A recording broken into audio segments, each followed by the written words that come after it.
On va commencer avec la santé au travail et Sandrine Weiss. Sandrine, bonjour. Bonjour. Il va être question de harcèlement moral au travail. On le sait, c'est la psychiatre Marie-France Irigoyen qui, la première, avait donné un nom et des phénomènes dans un livre qui a inspiré la première loi en France sur le harcèlement moral. C'était en 2002. Alors aujourd'hui, qu'est-ce qu'on peut dire de ce harcèlement moral au travail? Et on va surtout voir ce qu'on peut faire si on est touché. Voilà. Alors effectivement, ce livre de Marie-France Irigoyen, publié en 1998, le harcèlement moral, la violence perverse au quotidien, avait connu un succès inattendu et très grand. En fait, il mettait un nom à un phénomène de société dont on ignorait complètement l'ampleur dans le monde du travail. Et puis ensuite, il y avait une déferlante de témoignages dans le privé et dans le public.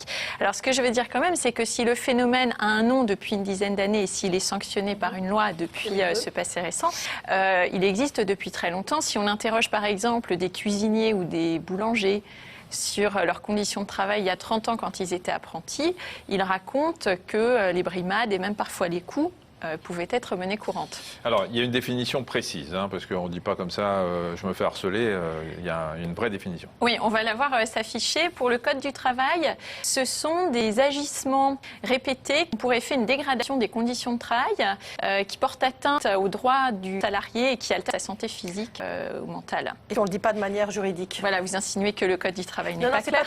Si, mais tous les mots sont tellement chargés que c'est... Non, ce que vous avez insinué. Non, je suis pas... Enfin, bref, de manière plus simple. Dit plus simplement, c'est une conduite abusive au travail, souvent d'un supérieur hiérarchique, pas toujours, ça peut être aussi de la part de collègues. Et cette conduite abusive va se traduire par des brimades, des humiliations, une mise au placard, une surcharge de travail. Et c'est le côté répétitif et étalé dans le temps, sur plusieurs mois, qui définit le harcèlement moral. C'est pas que les hommes qui harcèlent, il y a aussi des femmes qui harcèlent. Oui, tout à fait. Il ne faut pas croire. Ah oui. C'est vrai, je rétablis la vérité. Oui. Et ça me paraît important que je le fasse moi, en tant que femme. C'est tout à votre honneur. Je vous remercie bien. C'est très insidieux, c'est pas hyper facile à détecter. Et oui, c'est difficile à détecter parce qu'en fait, c'est un ensemble de micro-traumatismes. Pris individuellement, c'est pas grand-chose, mais c'est l'effet cumulatif qui va constituer une vraie agression.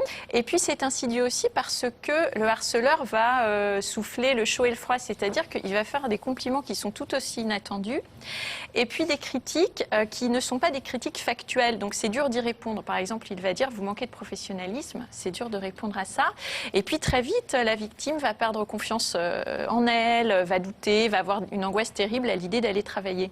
Il faut bien préciser que ce n'est pas parce que quelqu'un vous fait une remarque un matin que vous êtes harcelé au travail non plus. Oui, vous avez raison. En fait, il y a eu un effet de balancier. Voilà, c'est pas parce qu'on a un chef un peu agressif ou trop de travail qu'on est victime de harcèlement moral. Je le rappelle, c'est le côté étalé dans le temps répétitif qui constitue le harcèlement.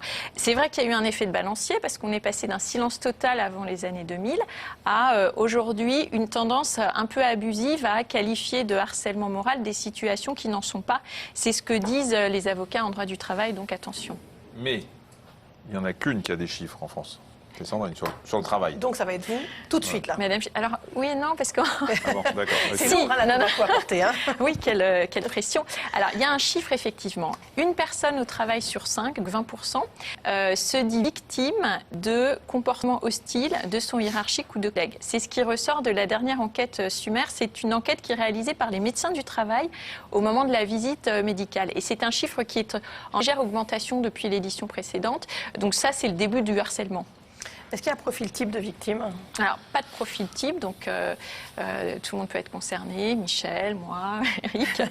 Il existe aussi le harcèlement sexuel. Oui, mais ça sera une autre chronique. Voilà, attendez, patientez-vous 2 minutes. Vous nous raconterez votre histoire. Alors, quand même quelques chiffres. Dans les cas avérés, là on n'est plus dans le déclaratif, dans les cas avérés de harcèlement moral, 3 victimes sur 4 sont des femmes. Il y a plus de harcèlement dans le secteur privé que dans la fonction publique, mais la différence n'est pas très grande. Et puis sur l'âge, c'est relativement homogène, avec une légère pointe sur la tranche 40-49 ans.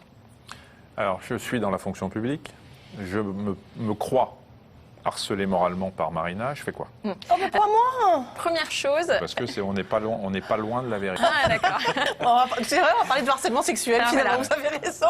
Bonne situation. La première chose, c'est d'en parler très vite autour de soi, aux syndicats, aux médecins du travail, à des collègues, qui pourront vous dire si effectivement il s'agit de harcèlement ou pas. Et puis très vite, si c'est du harcèlement, il va falloir constituer des preuves, donc imprimer tous les mails qui vont dans ce sens, voire des témoignages.